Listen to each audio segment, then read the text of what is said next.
上一节我们开始讨论了佛教里一个非常重要的话题，叫做判教。由于众生的根性的差别，佛陀在度化众生的时候，他的说法是有差别的。那么对于佛陀教法的内部的差异性的这种判断，我们叫做判教。对于一个学习佛法的人，大家要知道，我们毕竟是凡夫，因此判教这件事情是不可不知的。如果不理解判教，那么我们学习佛陀教法，它就会造成思想混乱，甚至读的经典越多，反而思想越混乱。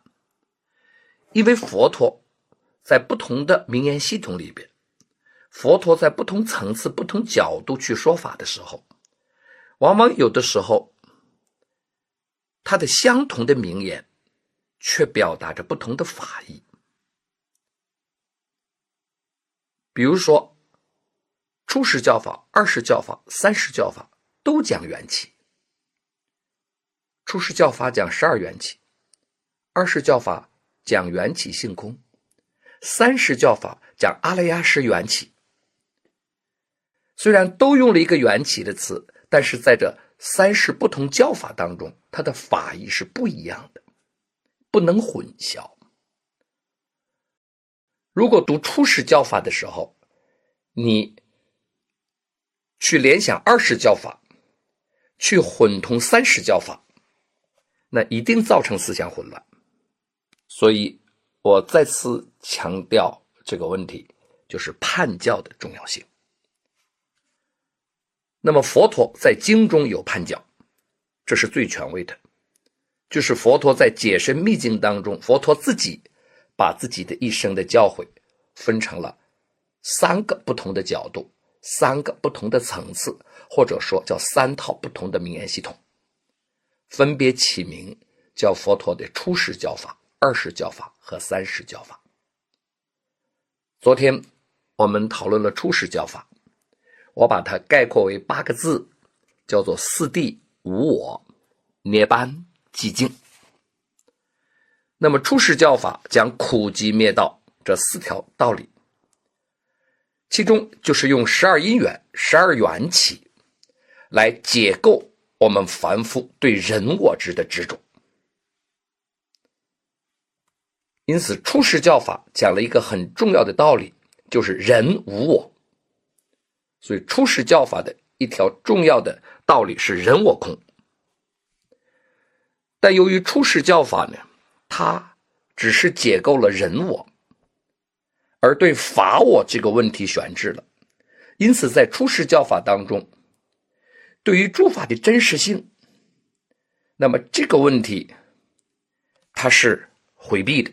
在初始教法当中，它并不直接开显真实，它只是把我们对凡夫境界人我执的佛陀的这种对峙全当诸法的真实，也就是无常、苦、空、无我，也就是对峙了人我，对峙了烦恼障，就可以获得一种清净的涅槃的境界。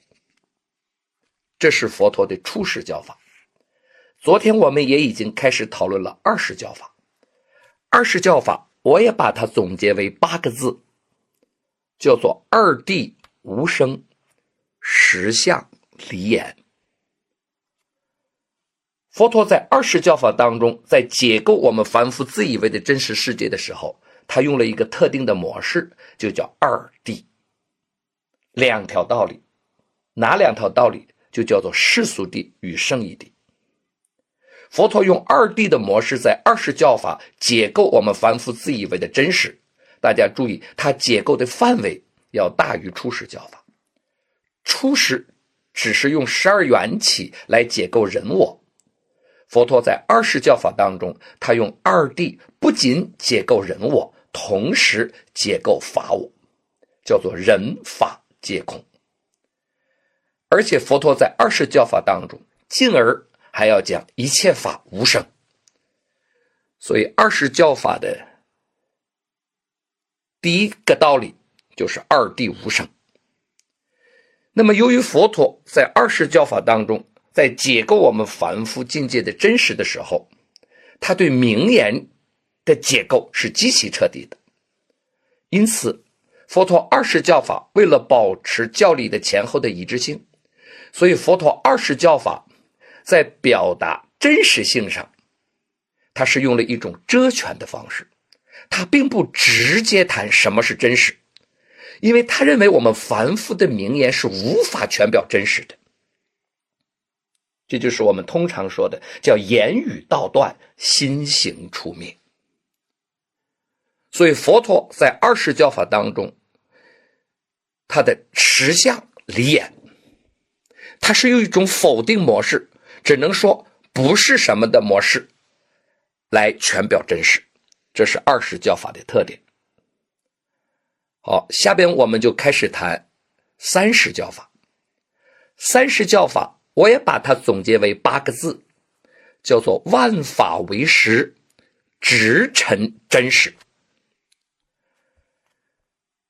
佛陀在三世教法当中，在解构我们凡夫自以为的真实的世界的时候，它跟初世教法的解构模式不一样，跟二世教法的二谛的解构模式也不一样。佛陀在三世教法当中解构我们凡夫自以为真实的时候，他又用了一个特定的模式，这个模式就叫做八识的模式，识就是认识的识，用了一个八识的模式解构我们凡夫自以为的真实世界。那么这就是我总结的前4个字，万法为实。佛陀讲万法为实在干什么呢？在解构呢。那么佛陀的万法为实这个三世教法的解构，他要做2件事。第一，他要首先解构外在的物的世界。他说我们凡夫所理解的，在我们凡夫心识之外的这个物的世界，三世教法叫外境。他说这个外境是根本不存在的，它不过是我们内在心识的显现，这叫实外无境。这是万法为实的第一条道理。第二条道理就是外境是没有的，但是能显现一个似有外境的，而执着于外境为实有的这个内在的心识，同时也是不真实的。也就是外境无所有，心识不真实。这2条合起来就是佛陀三世教法的第一部分，叫做万法为实，目的就是解构。解构之后，佛陀要告诉我们这个世界是有真实的。佛陀在二世教法当中说实相离言，这个真实是不能够用凡夫语言表达的。而三世教法在对真实的表述上，它是直陈，它就要直截了当地告诉凡夫是有真实，什么是真实，这是跟二世教法的区别。但是三世教法直陈真实的前提有2个。第一，就是我们刚才说的，你一定要通过万法为实的学习，要彻底了知凡夫境界你所攀缘的这一切的外在的物的世界是不存在的，这一条必须坚定。第二，佛陀所讲的真实确确实实是不能够用凡夫的语言所表达的。注意，这是2个前提。在这2个前提基础之上，佛陀说我为了度化众生的方便，那我今天非要告诉你什么是世界的真实。所以三世教法的第2一点就叫做直陈真实。昨天我们已经讨论了佛陀的初世教法代表性的经典是阿含经，这在我们汉传佛教当中。二世教法代表性的经典是般若经。昨天我们说过，般若经指的是一类经，其中最具代表性的是大般若经。这部大般若经在汉传佛教是玄奘大师把它完整的翻译成汉语的。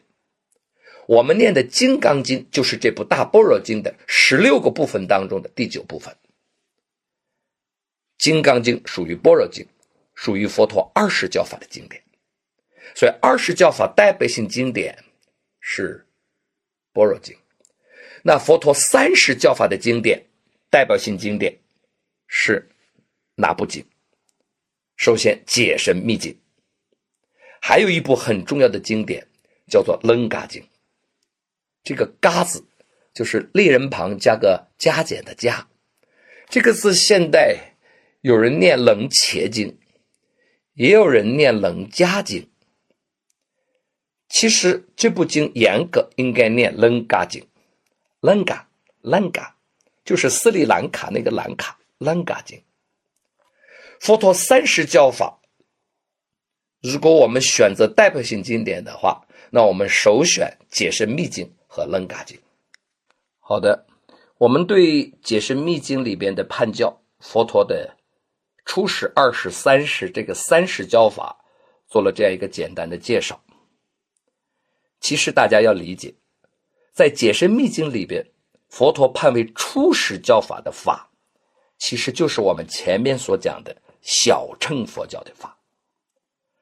而解深密经里判为20教法或30教法的法，其实就是大乘佛教的法。所以初始教法对应的是小乘法，20和30教法对应的是大乘法。所以按照解深密经的判教，其实佛陀的整个教法的体系是非常清晰的。我们下面做个总结。一个人学佛能不能入佛门，第一个坎儿就是对六道轮回的三世说的生命观能不能认同。如果认同了三世说生命观，可以迈入佛门。但是认同了三世说生命观的人，有的人生不起出离心，他喜欢轮回，喜欢生死，因此佛陀给这样的众生讲的法就叫做人天乘的法，这个前面我们讨论过。那我现在对人天乘的法也做8个字的概括。人天乘的法讲5戒10善，得人天果报。5戒10善人天果报，这是对人天乘的法的概括。那么一个认同了三世说的人，同时又能够升起出离心的人，但他发不起菩提心，那么他就修小乘佛法，也就是解深密经里的初始教法。我概括为8个字：四谛无我，涅槃寂静。如果一个人能认同三世说的生命观，又升起了出离心，同时还能发起菩提心，那么这样的人就可以修佛陀的大乘教法。而佛陀在大乘教法当中又给我们指引了2条路径，就是解深密经里边的佛陀的20教法和30教法。20教法讲二谛无生，实相离言；30教法讲万法为实，直陈真实。所以佛陀的完整教法分成3乘：人天乘、小乘跟大乘。而大乘里边又分了2个路径，这个体系是非常清晰的。一个真正修行佛法的人，一定要对佛陀的这个教法体系有这样一个完整的理解。只有有了完整的理解，你才不会造成思想混乱。当你读某一部佛经的时候，其实你首先就应该判断一下，这部佛经在佛陀教法里边是人天乘的法，是初识的小乘法，或是大乘法。如果是大乘法，是属于20教法的法，还是30教法的法？你一定要首先做个判断，因为有了这个判断，你才能如实的理解佛陀的教法。那这三乘佛法的关系是什么呢？大家要理解，人天乘的法、小乘的法、大乘的法，佛陀说这些法是对治，是因为众生有那样的病，所以佛陀说这样的法，是由于众生的根性的差别，所以佛陀说了有差别的法，这是为不同的众生说法。这是第一点必须要明确的。第二，说如果一个人他面对着三乘佛法，他认为他现在只能承担的是人天乘的法，好的，那他就修5戒10善。但也许修着修着，突然间他出离心升起了，虽然还发不起菩提心，那么他就可以从人天乘的法进而修小乘的法。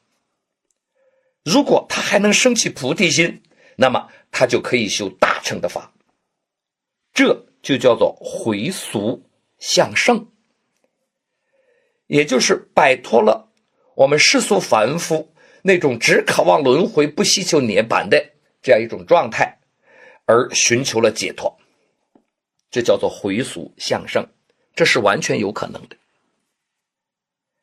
那么也有的人他现在能承担的佛法只是小乘法，因为他只能认同三世说的生命观，只能升起出离心，但他还发不起菩提心，他修小乘的法。那在修小乘法的过程当中，也许什么机缘引发他升起了菩提心，那么他改修大乘的法，这叫回小向大。有没有这种可能？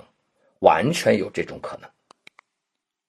当然，佛陀最终的愿望当然是希望大家都修大乘法，成佛。但我下边要特别强调的是，佛陀这三乘佛法不是我们每一个学佛者在这一生当中的修行次第。比如说，一个已然能够发起大乘心的人，发起菩提心的人，他是不是需要先修小乘法，先修人天乘的法，再修小乘的法，修圆满了再进而修大乘的法？不是的，一个能够发起菩提心的人，直截了当修大乘法。一个现在只能升起出离心的修小乘法的人，他是不是先要去修人天乘的法，进而才能修小乘法呢？不是的，既然已然升起出离心，直截了当的修行小乘法，这一点大家一定要注意。那么对于大乘佛法的2个路径，也就是解释密经当中指出的佛陀的20教法和30教法，注意20教法30教法之间也不存在着次第关系，这只是针对不同众生的根性，佛陀说的不同的法。因此这里边没有说我要先修20的法，进而再修30的法，或者我要先修30的法，修成就了再去修20的法，没有这样的次第关系。修行佛陀20的法、30的法，这是2个独立的修行路径。